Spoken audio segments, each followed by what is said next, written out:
नमस्कार दोस्तों, आप सभी लोगों का बहुत-बहुत स्वागत है हमारे इस यूट्यूब चैनल पे। तो जैसा कि आप सभी दोस्तों को पता है कि हमें समय पर अपना बिहार का जो एस्टेट का पेपर सेकंड है, उच्च माध्यमिक स्तर का पीजीटी का, उसका दोस्तों हमने कहा था कि संपूर्ण पाठ्यक्रम हम अपने इसी यूट्यूब चैनल के माध्यम से आप सभी लोगों को उपलब्ध करवाएँगे। तो उसी क्रम में दोस्तों हमने कहा था कि हमारा जो पढ़ने का क्रम रहेगा, सबसे पहले हम जो हमारे पाठ्यक्रम में रचनाएँ लगी हुई हैं, रचनाओं का अध्ययन करेंगे। उसके बाद दोस्तों हम हिंदी साहित्य का इतिहास पढ़ेंगे, उसके बाद गद्य साहित्य का विकास पढ़ेंगे। उसके बाद दोस्तों हम काव्य शास्त्र के जो टॉपिक लगे हुए हैं, रस, छंद, अलंकार, शब्द शक्ति, काव्य गुण, काव्य दोष, ये हमारे टॉपिक शब्द स लगे हुए हैं काव्य शास्त्र के, इनका अध्ययन करेंगे। उसके बाद दोस्तों हम हिंदी व्याकरण पढ़ेंगे। ये हमारा पढ़ने का क्रम रहेगा। तो उसी क्रम में दोस्तों हमारे पाठ्यक्रम में 6 कहानियाँ लगी हुई हैं, तो सभी 6 कहानियों का अध्ययन हम कर चुके हैं और आशा करते हैं कि आप सभी लोग वीडियो देख भी चुके होंगे।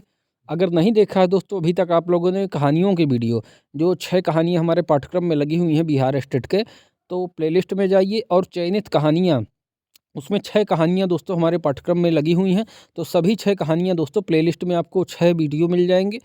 सभी के वीडियो देखिए। कहानियों का नाम मैं बताए दे रहा हूँ। कानों में कंगना राजा राधिका रमण प्रसाद सिंह जी की, उसने कहा था चंद्रधर शर्मा गुलेरी जी की, पूस की रात प्रेमचंद्र जी की, चीफ की दावत भीष्म साहनी जी की, पंचलाइट फणीश्वर नाथ रेणु जी की और कहानी का प्लाट शिवपूजन सहाय जी की। ये हमारी 6 कहानियाँ हमारे पाठ्यक्रम में लगी हुई हैं।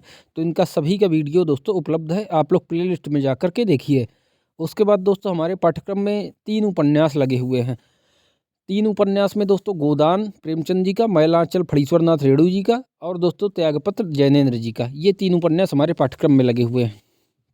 तो उसी क्रम में दोस्तों हमने सबसे पहले गोदान उपन्यास को पढ़ना आरंभ किया है। तो आप सभी लोगों को पता होगा कि गोदान उपन्यास दोस्तों 36 भागों में है, जिसका हम 32 भाग पढ़ चुके हैं। आज उसका हम 33वां भाग का अध्ययन करेंगे। तो आप सब लोगों से पहले मैं ये कहना चाहूँगा कि अगर आप लोगों ने अभी तक 32 भागों के वीडियो नहीं देखे हैं, तो दोस्तों पहले जाके प्लेलिस्ट में जाइए और 32 भागों के वीडियो बने हुए हैं, तो उनको जाके पढ़िए विस्तार से। तभी आप लोगों को ये 33वां भाग पढ़ने में भी ज़्यादा मज़ा आएगा और समझ में भी ज़्यादा आएगा। क्योंकि पढ़ाई का भी एक क्रम होता है कि उसको सीक्वेंस से पढ़ना चाहिए, क्रम से, बीच से नहीं पढ़ना चाहिए। तो जाइए दोस्तों और 32 भागों का वीडियो देखिए, उसके बाद 33वें भाग का अध्ययन करिए, तब आप लोगों को मज़ा ज़्यादा आएगा। तो चलिए दोस्तों, अगर यही कहेंगे कि अगर आप लोग हमारे चैनल में नए हैं तो चैनल को ज़्यादा से ज़्यादा सब्सक्राइब करिए और शेयर करिए, जिससे हमारा जो प्रयास है कि हिंदी विषय के लिए आप सभी लोगों को कुछ भी खरीदना ना पड़े, ना ही कोचिंग में कोई बैच लेना पड़े। निःशुल्क हम दोस्तों प्रामाणिक विषय वस्तु उपलब्ध करवाएंगे। केवल आप लोगों को इतना सहयोग करना है कि हमारे चैनल को ज़्यादा से ज़्यादा सब्सक्राइब करना है, शेयर करना है, जिससे ज़्यादा से ज़्यादा मित्रों को हमारे लाभ पहुँच सके, हमारा जो प्रयास है ये सफल हो सके। और दोस्तों जितने ज़्यादा लोग देखेंगे उतना ही हमारा उत्साहवर्धन होगा और हमें भी उतना ही ज़्यादा मज़ा आएगा पढ़ाने में भी। तो उसी क्रम में चलिए आज दोस्तों हम गोदान उपन्यास का 33वां भाग पढ़ते हैं।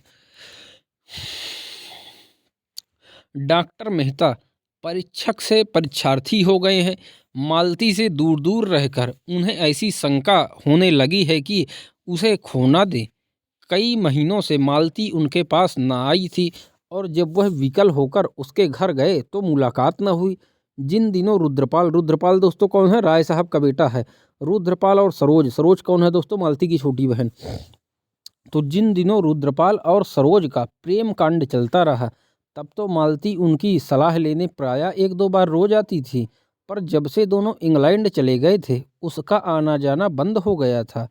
घर पर भी वह मुश्किल से मिलती। ऐसा मालूम होता था जैसे वह उनसे बचती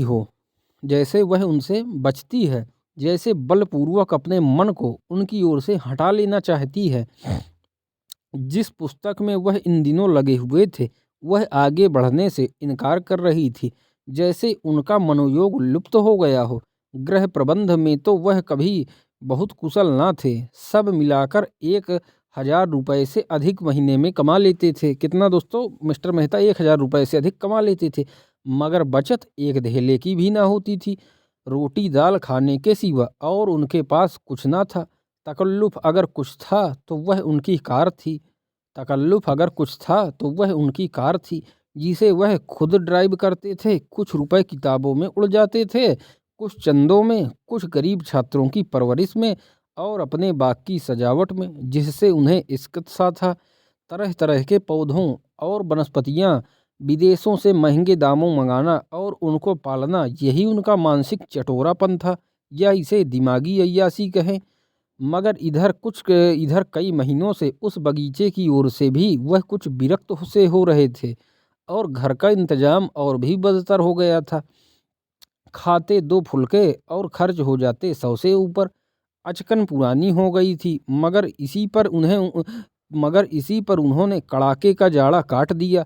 नई अचकन सिलवाने की तौकीफ न हुई। कभी कभी बिना घी की दाल खाकर उठना पड़ता। कब घी का कनस्तर मंगाया था इसकी उन्हें याद ही ना थी। और महाराज से पूछें भी तो कैसे? वह समझेगा नहीं कि उस पर अविश्वास किया जा रहा है। आखिर एक दिन जब 3 निराशाओं के बाद चौथी बार मालती से मुलाकात हुई और उसने इनकी यह हालत देखी तो उससे ना रहा गया। बोली, तुम क्या अब की जाड़ा यूं ही काट दोगे? यह अचकन पहनते तुम्हें शर्म नहीं आती? मालती उनकी पत्नी ना होकर भी उनके इतने समीप थी कि यह प्रश्न उसने उसी सहज भाव से किया जैसे अपने किसी आत्मीय से करती। मेहता ने बिना झेपे हुए कहा, क्या करूं मालती, पैसा तो बचता ही नहीं। मालती को अचरज हुआ। तुम 1000 से ज़्यादा कमाते हो और तुम्हारे पास अपने कपड़े बनवाने को भी पैसे नहीं।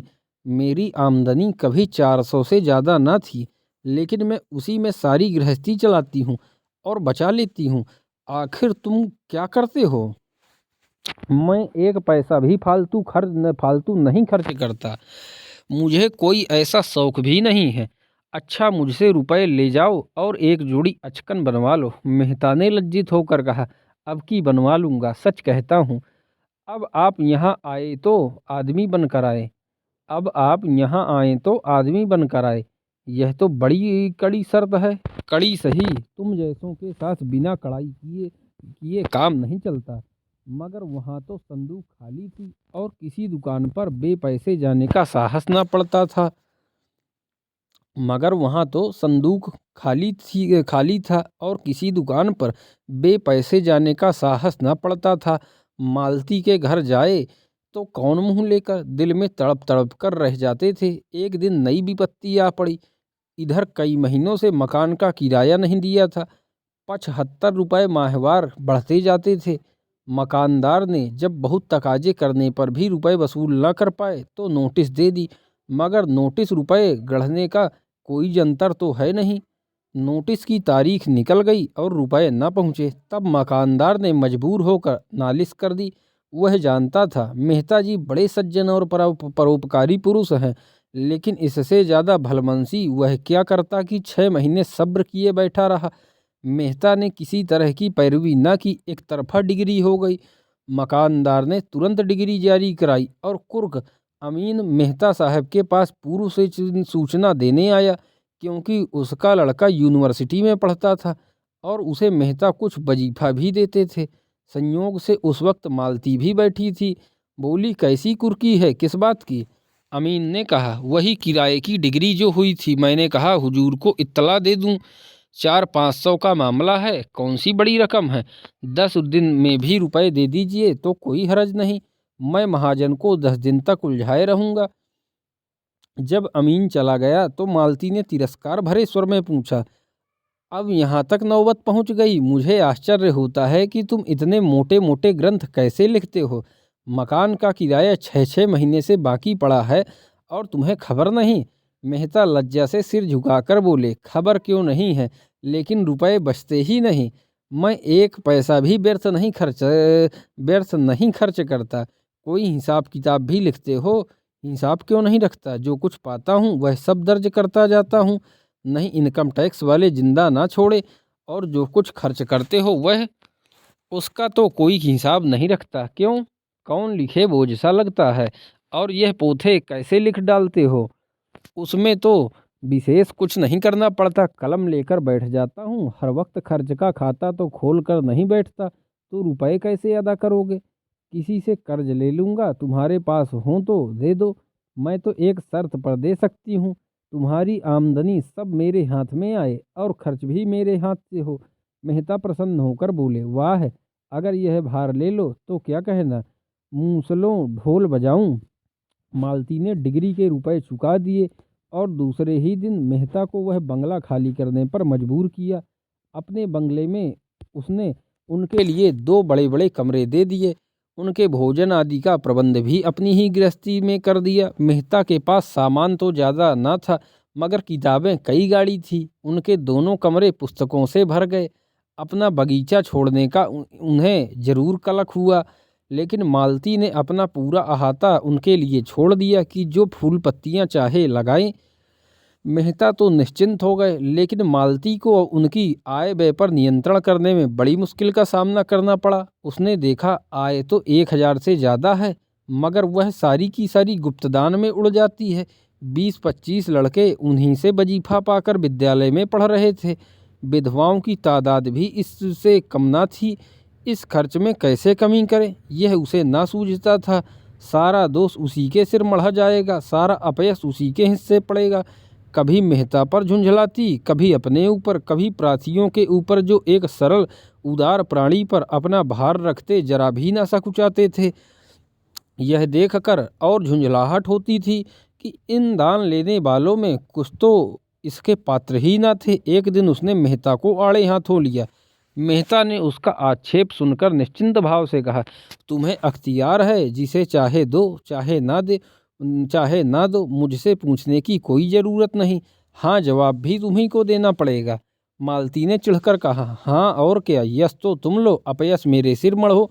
मैं नहीं समझती तुम किस तर्क से इस दान प्रथा का समर्थन कर सकते हो। मनुष्य जाति को इस प्रथा ने जितना आलसी और मुक्तखोर बनाया है, उसके आत्मगौरव पर जैसा आघात किया है, उतना अन्याय ने भी न किया होगा। बल्कि मेरे ख्याल में अन्याय ने मनुष्य जाति में विद्रोह की भावना उत्पन्न करके समाज का बड़ा उपकार किया है। मेहता ने स्वीकार किया, मेरा भी यही ख्याल है। तुम्हारा यह ख्याल नहीं है? नहीं मालती, मैं सच कहता हूँ। तो विचार और व्यवहार में इतना भेद क्यों? मालती ने तीसरे महीने बहुतों को निराश किया। किसी को साफ जवाब दिया, किसी से मजबूरी जताई, किसी की फजीहत की। मिस्टर मेहता का बजट तो धीरे धीरे ठीक हो गया, मगर इससे उनको एक प्रकार की ग्लानि हुई। मालती ने जब तीसरे महीने में 300 बचत दिखाई, तब वह उससे कुछ बोले नहीं, मगर उनकी दृष्टि में उसका गौरव कुछ कम अवश्य हो गया। नारी में दान और त्याग होना चाहिए, उसकी यही सबसे बड़ी विभूति है। इसी आधार पर समाज का भवन खड़ा है। वणिक बुद्धि को वह आवश्यक बुराई ही समझते थे। जिस दिन मेहता की अचकनें बनकर आई और नई घड़ी आई, वह संकोच के मारे कई दिन बाहर ना निकले। आत्मसेवा से बड़ा उनकी नज़र में दूसरा अपराध ना था। मगर रहस्य की बात यह थी कि मालती उनको तो लेखे ड्योढ़े में कसकर बांधना चाहती थी, उनके धन दान के द्वार बंद कर देना चाहती थी, पर खुद जीवन दान देने में अपने समय और सादस्यता को दोनों हाथों से लुटाती थी। अमीरों के घर तो वह बिना फीस लिए ना जाती थी, लेकिन गरीबों को मुफ्त देखती थी, मुफ्त दवा भी देती थी। दोनों में अंतर इतना था कि मालती घर की भी और बाहर की भी, मेहता केवल बाहर के थे। घर उनके लिए ना था, नियत तो दोनों मिटाना चाहते थे। मेहता का रास्ता था साफ था, उन पर अपनी जात के सिवा और कोई जिम्मेदारी न थी। मेहता का रास्ता साफ था, उन पर अपनी जात के सिवा और कोई जिम्मेदारी न थी। मालती का रास्ता कठिन था, उस पर दायित्व था, बंधन था, जिसे वह तोड़ ना सकती थी, न तोड़ना चाहती थी। उस बंधन में ही उसे जीवन की प्रेरणा मिलती थी। उसे अब मेहता को समीप से देखकर यह अनुभव हो रहा था कि वह खुले जंगल में विचरने वाले जीव को पिंजरे में बंद नहीं कर सकती, और बंद कर देगी तो वह काटने और नोचने दौड़ेगा। पिंजरे में सब तरह का सुख मिलने पर भी उसके प्राण सदैव जंगल के लिए ही तड़पते रहेंगे।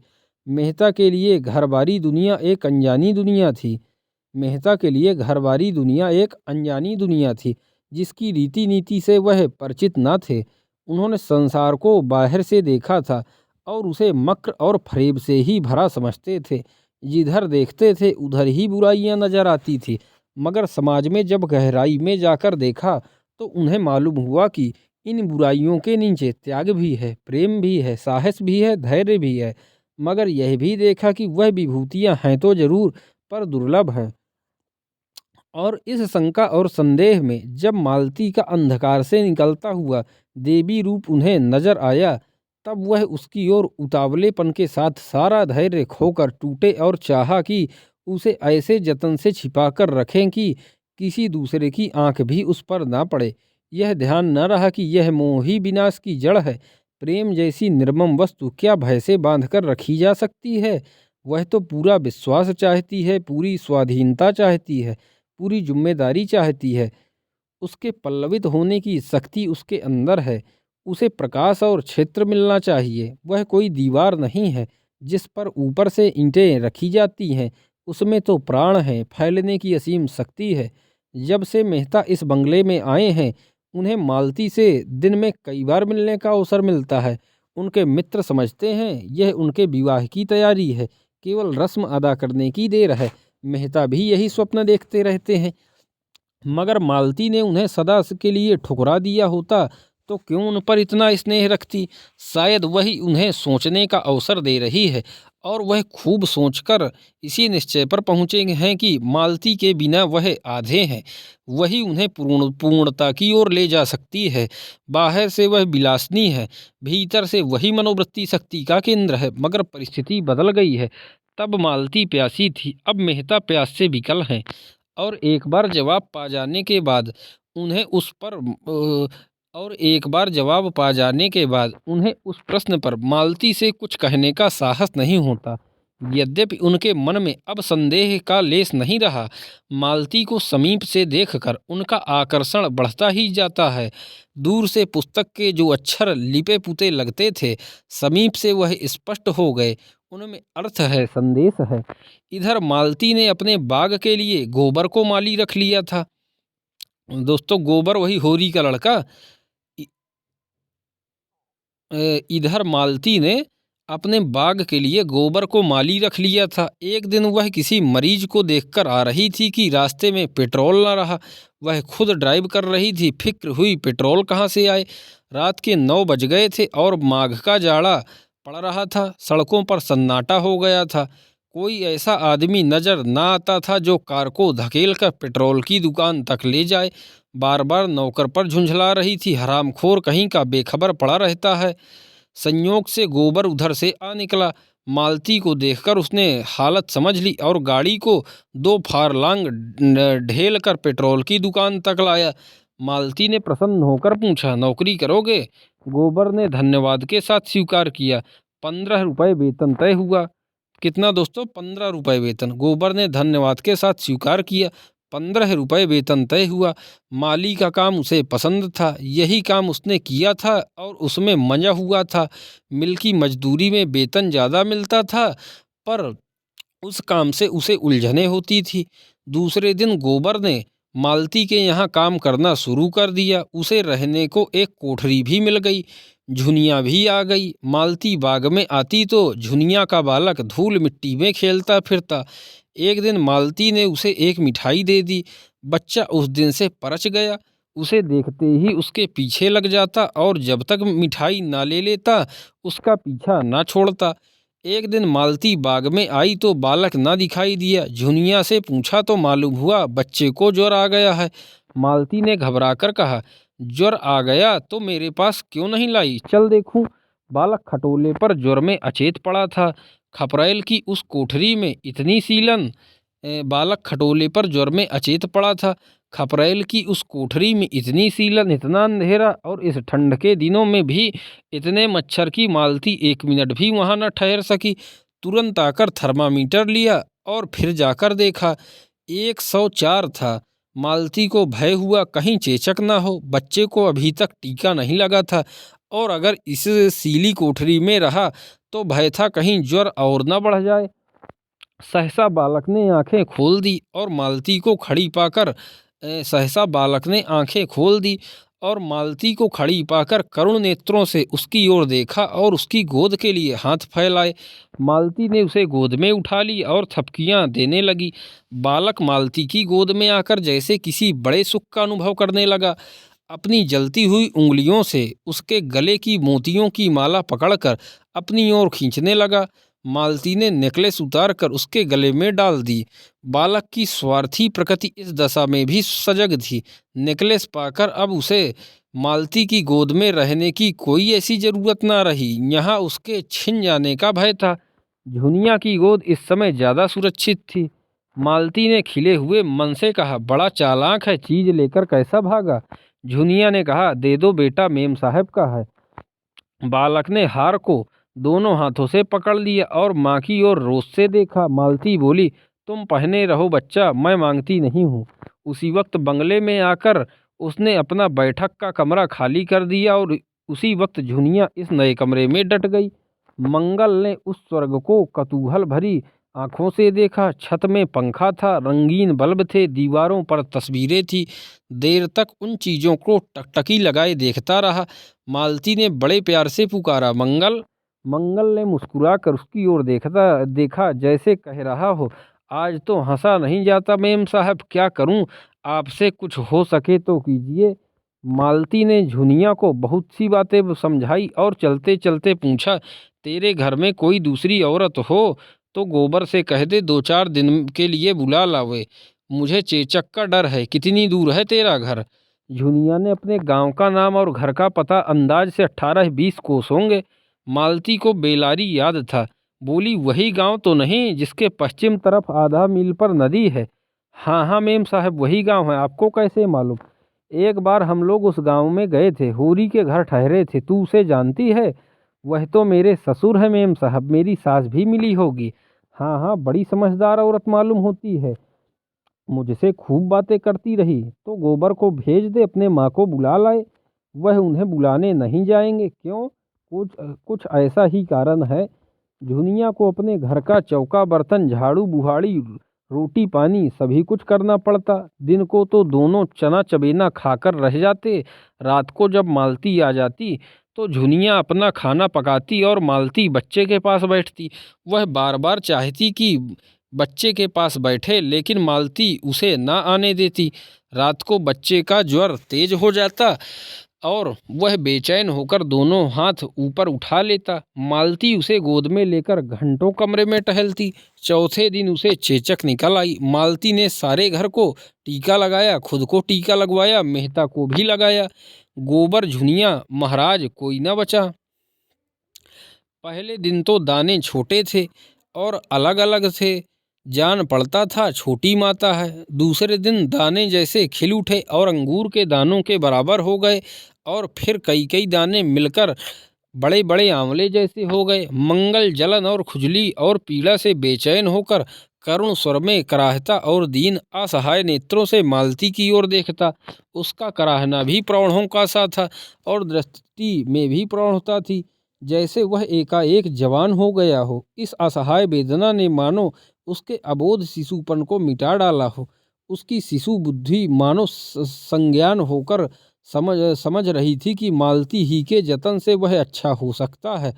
मालती ज्यों ही किसी काम से चली जाती वह रोने लगता। मालती के आते ही चुप हो जाता।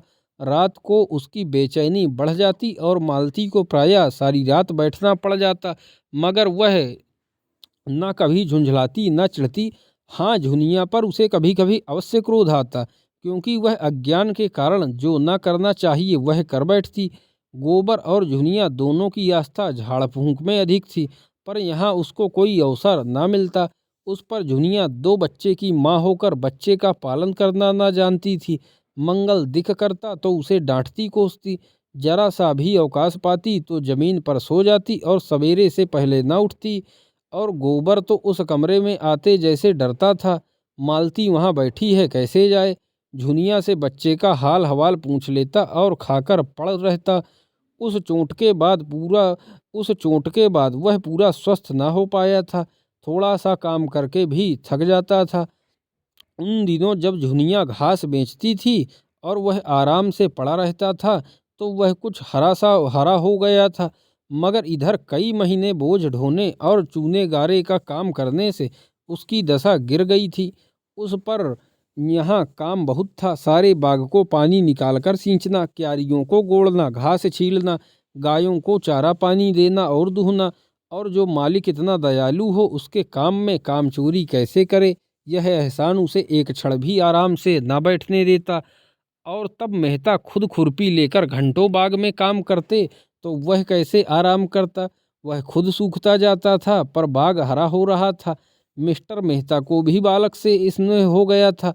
एक दिन मालती ने उसे गोद में लेकर उनकी मूछें उखड़वा दी थी। दुष्ट ने मूछों को ऐसा पकड़ा था कि समूल ही उखाड़ लेगा। मेहता की आंखों में आंसू भर आए थे। मेहता ने बिगड़ कर कहा था, बड़ा शैतान लौंडा है। मालती ने उन्हें डांटा था, तुम मूछें साफ क्यों नहीं कर लेते। मेरी मूछें मुझे प्राणों से प्रिय है। अब की पकड़ लेगा तो उखाड़ कर ही छोड़ेगा, तो मैं इसके कान भी उखाड़ लूँगा। मंगल को उनकी मूछें उखाड़ने में कोई खास मजा आया था। वह खूब खिलखिलाकर हंस रहा था और मूछों को और जोर से खींचा था। मगर मेहता को भी शायद मूछें उखड़ाने में मजा आया था, क्योंकि वह प्रायः 2-3 बार रोज उससे अपने मूछें की रस्साकसी करा लिया करते थे। इधर जब से मंगल को चेचक निकल आई थी, मेहता को भी बड़ी चिंता हो गई थी। अक्सर कमरे में जाकर मंगल को व्यथित आंखों से देखा करते। उसके कष्टों की कल्पना करके उनका कोमल हृदय हिल जाता था। उनके दौड़ धूप से वह अच्छा हो जाता तो पृथ्वी के उस छोर तक दौड़ लगाते। रुपए खर्च करने से अच्छा होता तो चाहे भीख ही मांगना पड़ता, वह उसे अच्छा करके ही रहते।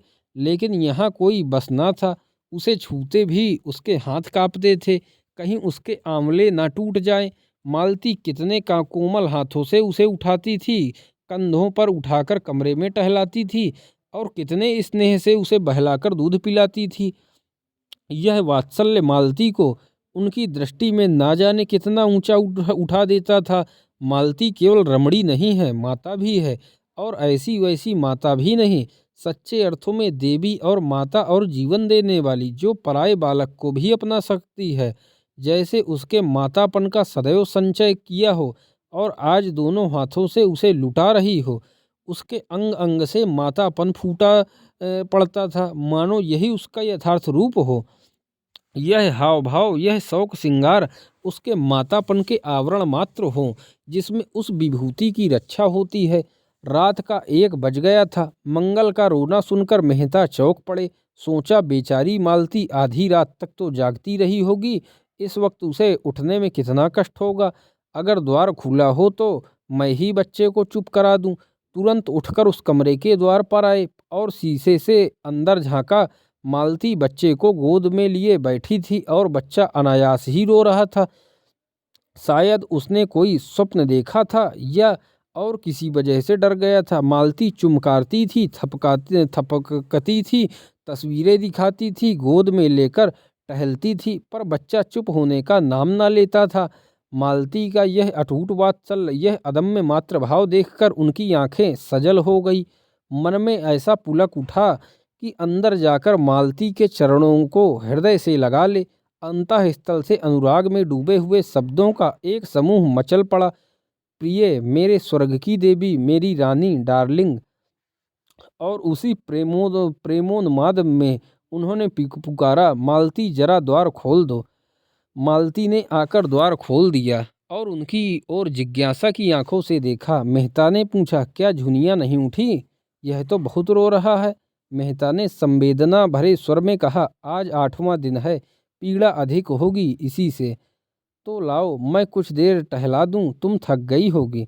मालती ने मुस्कुराकर कहा, तुम्हें जरा ही देर में गुस्सा आ जाएगा।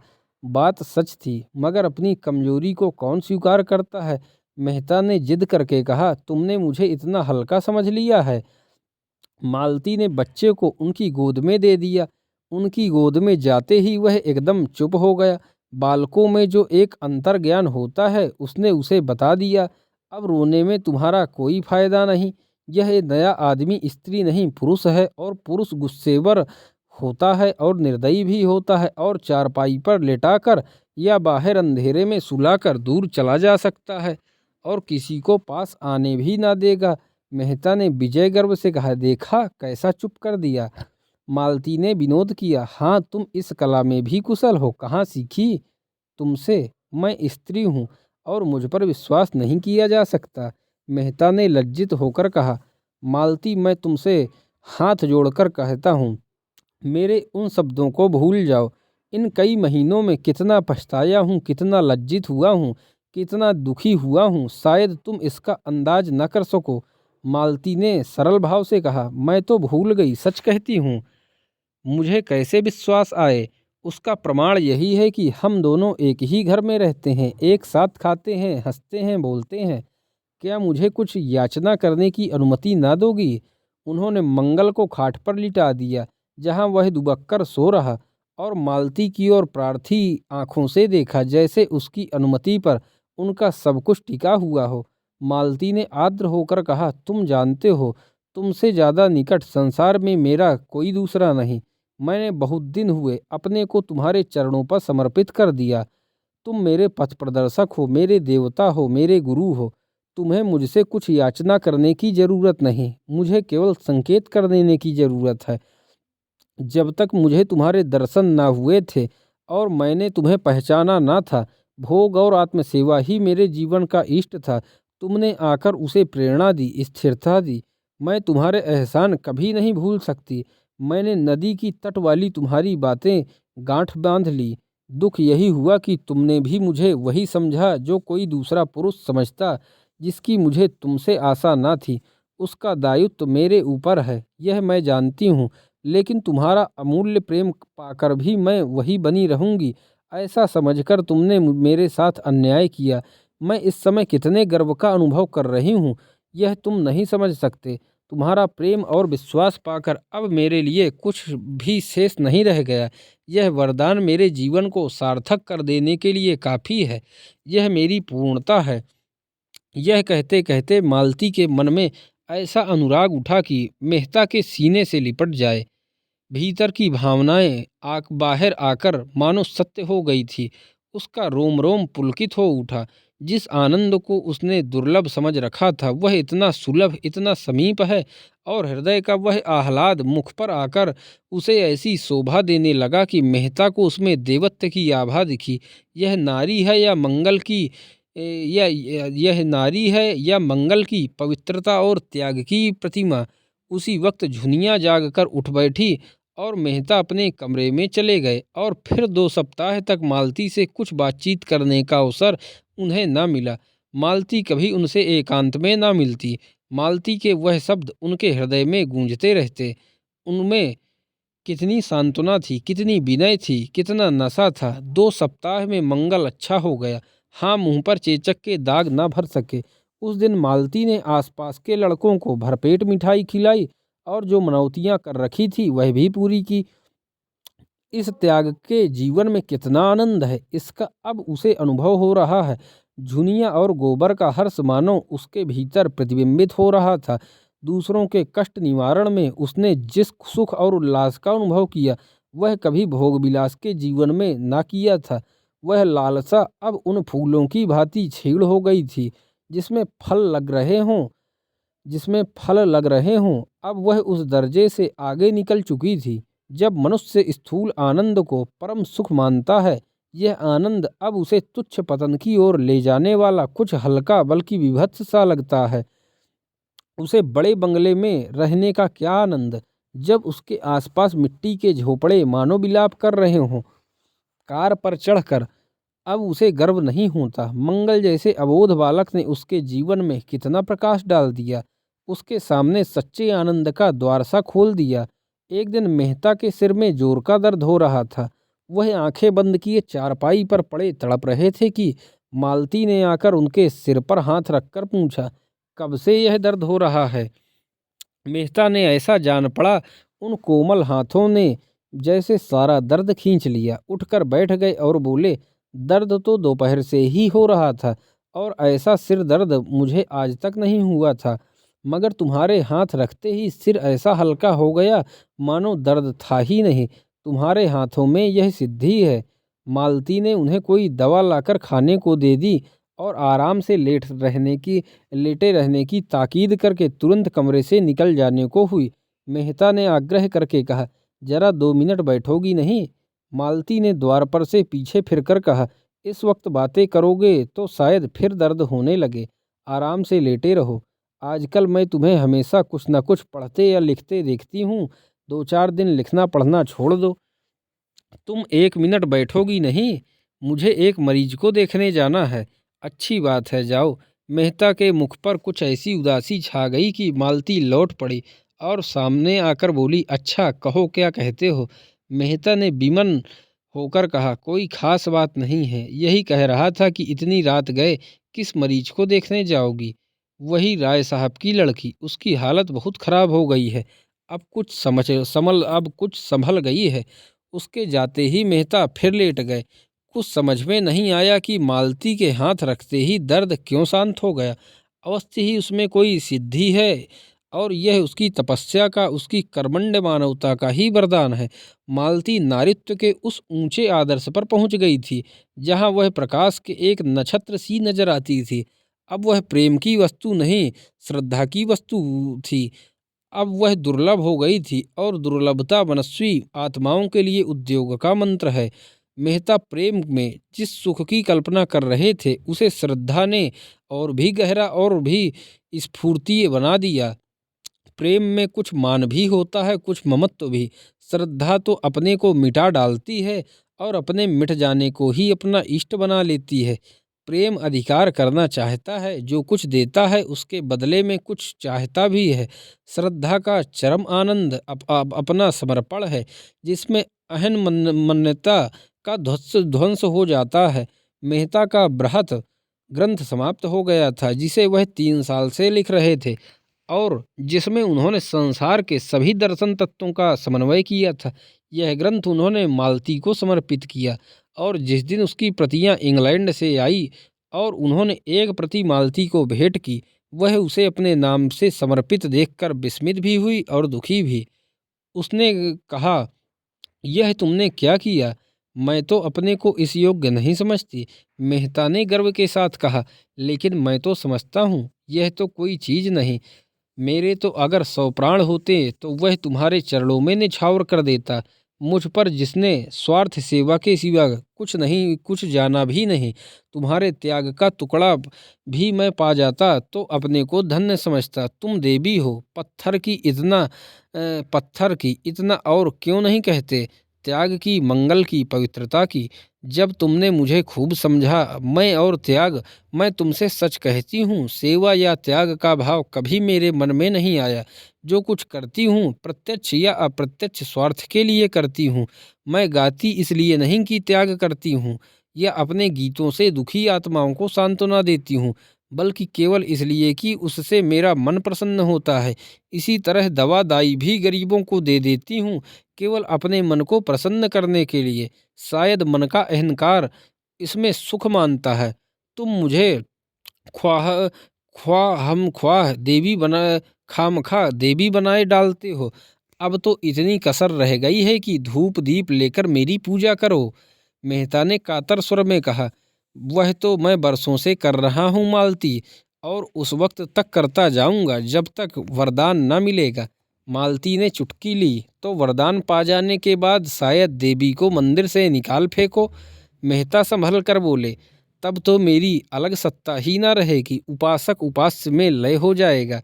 मालती ने गंभीर होकर कहा, नहीं मेहता, मैं महीनों से इस प्रश्न पर विचार कर रही हूँ और अंत में मैंने यह तय किया है कि मित्र बनकर रहना स्त्री पुरुष बनकर रहने से कहीं सुखकर है। तुम मुझसे प्रेम करते हो, मुझ पर विश्वास करते हो और मुझे भरोसा है कि आज अवसर आ पड़े तो तुम मेरी रक्षा प्राणों से करोगे। तुम में मैंने अपना पथ प्रदर्शक ही नहीं, अपना रक्षक भी पाया है। मैं भी तुमसे प्रेम करती हूँ, तुम पर विश्वास करती हूँ और तुम्हारे लिए कोई ऐसा त्याग नहीं है जो मैं ना कर सकूँ। और परमात्मा से मेरी यही विनय है कि वह जीवन पर्यंत मुझे इसी मार्ग पर दृढ़ रखे। हमारी पूर्णता के लिए, हमारी आत्मा के विकास के लिए और क्या चाहिए? अपनी छोटी सी गृहस्थी बनाकर हमारी आत्माओं को छोटे से पिंजड़े में बंद करके अपने दुख सुख को अपने ही तक रखकर क्या हम असीम के निकट पहुंच सकते हैं? वह तो हमारे मार्ग में बाधा ही डालेगा। कुछ विरले प्राणी ऐसे भी हैं जो पैरों में यह बेड़ियां डालकर भी विकास के पथ पर चल सकते हैं और चल रहे हैं। यह भी जानती हूँ कि पूर्णता के लिए पारिवारिक प्रेम और त्याग और बलिदान का बहुत बड़ा महत्व है, लेकिन मैं अपनी आत्मा को उतना दृढ़ नहीं पाती। जब तक ममत्व नहीं है, अपनापन नहीं है, तब तक जीवन का मोह नहीं है, स्वार्थ का जोर नहीं है। जिस दिन मन में मोह आसक्त हुआ और हम बंधन में पड़े, उस क्षण हमारा मानवता का क्षेत्र सिकुड़ जाएगा। नई नई जिम्मेदारियां आ जाएंगी और हमारी सारी शक्ति उन्हीं को पूरा करने में लगने लगेगी। तुम्हारे जैसे विचारवान प्रतिभाशाली मनुष्य की आत्मा को मैं इस कारागार में बंद नहीं करना चाहती। अभी तक तुम्हारा जीवन यज्ञ था जिसमें स्वार्थ के लिए बहुत थोड़ा स्थान था। मैं उसको नीचे की ओर ना ले जाऊंगी।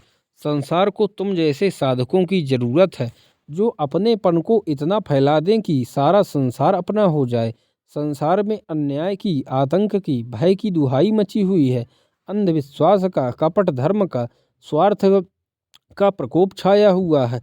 तुमने वह आर्त पुकार सुनी है, तुम भी ना सुनोगे तो सुनने वाले कहाँ से आएंगे? और असत्य प्राणियों की तरह तुम भी उसकी ओर से अपने कान नहीं बंद कर सकते। तुम्हें वह जीवन भार हो जाएगा। अपनी विद्या और बुद्धि को, अपनी जागी हुई मानवता को और भी उत्साह और जोर के साथ उसी रास्ते पर ले जाओ। मैं भी तुम्हारे पीछे पीछे चलूंगी। अपने जीवन के साथ मेरा जीवन भी सार्थक कर दो।